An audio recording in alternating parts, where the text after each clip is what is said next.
అపూర్వ శరత్ చంద్రతో బావ మనం ఎక్కడికి వచ్చామని చెప్పి అడుగుతూ ఉంటే వనభోజనాలకని శరత్ చంద్ర అంటూ ఉంటాడు. నాకైతే చావు భోజనానికి వచ్చినట్టుగా అనిపిస్తుంది.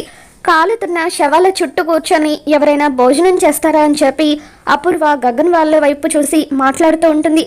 ఇక దాంతో శరత్ చంద్ర నాకు అర్థమైంది అపూర్వ, మనం ఇక్కడ ఉండడం లేదు, వెంటనే లొకేషన్ని చేంజ్ చేస్తున్నాను అని చెప్పి శరత్ చంద్ర అంటూ ఉంటాడు. ఇక ఆ తర్వాత గగన్ శరత్ చంద్ర దగ్గరికి వచ్చి నేను ఆల్రెడీ నీలో భయాన్ని పుట్టించేశాను అని చెప్పి అంటూ ఉంటాడు. దాంతో శరత్ చంద్ర ఏరా ఏం మాట్లాడుతున్నావు, నాలో నువ్వు భయం పుట్టించడం ఏంటి అని అంటూ ఉంటే నేను నీకు అస్సలు భయపడనని శరత్ చంద్ర అంటూ ఉంటే అప్పుడు గగన్ మీరు ఇక్కడే ఉంటే భూమి ఎక్కడ నాకు పడిపోతుందోనని నువ్వు భయపడుతున్నావు, అందుకే భూమిని తీసుకొని వెళ్ళిపోవడానికి లొకేషన్ని చేంజ్ చేస్తున్నావని చెప్పి గగన్ అంటూ ఉంటాడు. దాంతో శరత్ చంద్ర మేమిక్కడ ఉన్నా సరే భూమి ఎప్పటికీ నిన్ను ప్రేమించదు అని చెప్పి కావాలంటే నువ్వే చూడు అంటూ అపూర్వ మనం ఎక్కడికి వెళ్ళడం లేదు ఇక్కడే ఉంటున్నామని చెప్పి అంటూ ఉంటాడు.